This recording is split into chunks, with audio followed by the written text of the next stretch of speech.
실제 사례를 보면 제 의뢰인 중에도 배우자가 부모님으로부터 상속받은 집이 있었는데 채무자 본인은 그 집 구입에 전혀 관여하지 않았다라고 하는 사실을 배우자 부모님의 증여세 신고서, 은행 거래 내역서 이런 걸로 증명을 해서 청산가치에 포함시키지 않았던 사례가 있어요.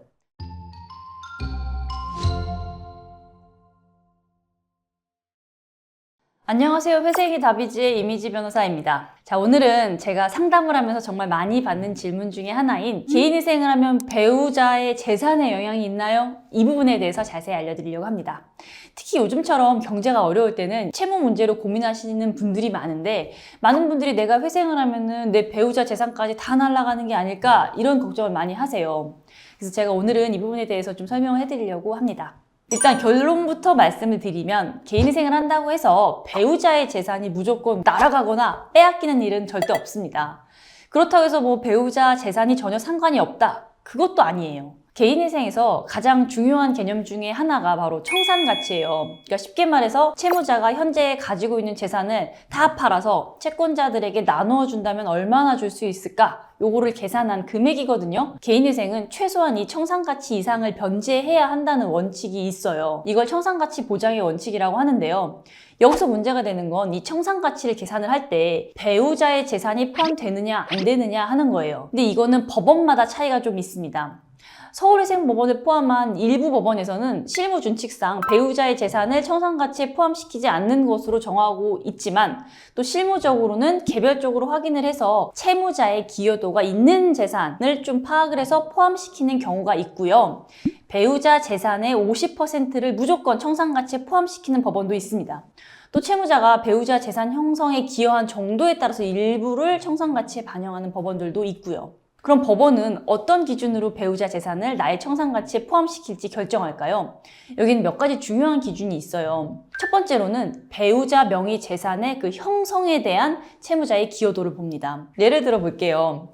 월급을 1,000만 원씩 버는 남편이 매달 300만 원씩 10년 동안 모아서 아내 명의로 아파트를 사줬다면 법원은 남편이 그 재산 형성에 100% 기여했다고 볼 수 있어요. 이런 경우 남편이 나중에 개인회생을 신청하면 그 아파트 가치에서 상당 부분, 보통 한 50% 정도를 청산가치에 반영하라고 할 가능성이 높습니다. 자, 반대로 아내가 친정 부모로부터 상속받은 재산이 있다거나 결혼 전부터 가지고 있던 재산의 경우에는 특유재산으로 인정받을 수 있어요. 만약에 남편이 그 재산 형성에 전혀 기여한 바가 없다면 이런 재산은 남편의 청산가치에 포함되지 않을 가능성이 높은 거예요. 실제 사례를 보면 제 의뢰인 중에도 배우자가 부모님으로부터 상속받은 집이 있었는데 채무자 본인은 그 집 구입에 전혀 관여하지 않았다라고 하는 사실을 배우자 부모님의 증여세 신고서, 은행 거래 내역서 이런 걸로 증명을 해서 청산가치에 포함시키지 않았던 사례가 있어요. 또 두 번째로 법원은 재산을 은닉하려는 목적의 명의신탁인지 여부를 확인해요. 개인회생에서 가장 문제가 되는 게 채무자가 채권자들을 피해서 고의로 배우자 명의로 재산을 빼돌리는 경우예요. 예를 들어 빚이 많아지기 시작하면서 갑자기 배우자에게 재산을 넘기거나 공동 명의였던 재산을 배우자의 단독 명의로 변경을 한 경우가 있을 수 있죠. 제가 실제로 만났던 의뢰인 중에는 개인회생 신청 6개월 전에 본인 명의의 부동산을 배우자에게 증여한 사례가 있었어요. 이런 경우는 법원에서 사회행위로 판단을 해서 100% 청산가치에 반영을 했습니다. 그리고 이제 많은 분들이 궁금해하시는 게 서울회생법원은 배우자 재산을 안 본다면서요? 그런데 왜 배우자 재산 관련 서류를 내라고 하나요? 이런 질문을 하시는데요.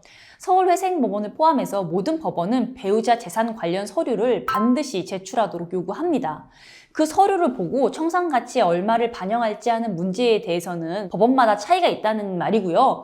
배우자의 재산 관련 서류를 아예 보지 않는다는 뜻은 아니에요. 앞서 말씀드린 것처럼 법원은 배우자 명의의 재산이 진짜 배우자의 특유재산인지 아니면 이 채무자가 빚쟁이들을 피해가지고 숨겨놓은 재산인지 확인을 해야 되잖아요. 무조건 배우자 재산을 안 본다고 해서 모든 채무자분들이 본인의 재산을 다 배우자 명의로 돌려놓고 개인회생 신청하면 안 되니까 배우자의 재산을 일단 확인하는 것은 당연하다. 이렇게 이해를 해주셔야 합니다. 보통 구체적으로 법원이 요구하는 서류들은 배우자의 세목별 과세증명서, 한 5년에서 10년치 정도, 그리고 배우자 명의의 부동산 등기사항 증명서, 또 배우자 명의의 차량 등록증, 경우에 따라서는 배우자의 계좌 내역 등 이런 것들인데 이런 서류들을 통해서 재산 취득 시기와 자금 출처를 확인을 하는 거죠. 자, 그럼 어떻게 해야 배우자의 재산을 청산가치에서 제외시킬 수 있을까요? 그러니까 앞서 설명드린 것처럼 배우자 명의의 재산이 배우자의 특유 재산임을 증명하는 것이 가장 좋습니다. 그러기 위해서는 배우자의 재산 취득 경위에 대해서 좀 구체적인 소명 자료를 제출할 수 있으시면 좋겠죠. 예를 들어서 배우자가 상속받은 재산이라고 하면 상속세 신고서나 상속재산 분할 합의서 같은 서류가 있고, 배우자 본인의 소득으로 구입했다 하면 배우자의 급여 명세서, 통장 내역 이런 걸 통해서 자금 출처를 밝힐 수 있어야 하고, 채무자와 그 배우자의 통장 거래 내역을 비교해서 이 채무자가 배우자에게 큰 금액을 이체한 내역이 없음을 보여주는 자료, 이런 걸 준비해서 적극적으로 소명하면 배우자의 재산을 청산가치에서 제외시킬 수 있는 가능성이 높아집니다. 자, 마지막으로 개인 회생과 개인 파산에서 배우자의 재산에 대해서 조금 다르게 취급을 하는데요. 개인 회생은 채무자의 소득으로 빚을 갚아나가는 제도이기 때문에 배우자의 재산에 대해서 상대적으로 좀 관대한 편이에요. 반면에 개인 파산은 채무자의 재산을 모두 청산을 해서 채권자들에게 나눠주는 제도이기 때문에 배우자의 재산이라도 채무자의 기여분이 있으면 좀 더 엄격하게 판단하는 경향이 있어요. 그래서 개인 파산 과정에서는 배우자 재산 형성에 대한 소명이 개인 회생 절차보다 더 중요합니다. 자, 지금까지 설명해 드린 내용을 정리해보면 개인 회생을 한다고 해서 배우자의 재산이 무조건 위험해지는 건 아니에요. 중요한 건 그 재산 형성에 채무자가 얼마나 기여했느냐, 그리고 어느 법원에 신청을 하느냐 하는 부분이에요. 특히 배우자의 특유재산임을 잘 소명할 수 있는 경우라면 서울회생법원은 물론이고 다른 법원에서도 청산가치에 반영되지 않을 가능성이 높은 편입니다. 하지만 재산을 숨기거나 빼돌리려는 시도는 절대 하지 마세요. 법원은 그런 시도를 발견하면 오히려 더 불리한 결정을 내릴 수 있고, 최악의 경우에는 면책 불허가 사유가 될 수도 있습니다. 자, 무엇보다 여러분의 상황에 맞는 정확한 판단을 전문가와의 상담을 통해서 결정을 하시는 것이 좋아요. 개인회생은 이제 새 출발을 위한 제도이니까 정확한 정보를 바탕으로 현명한 선택을 하시면 좋겠습니다. 오늘 영상을 보시고 궁금한 점이 있으시면 언제든지 저희 사무실로 연락주세요. 감사합니다.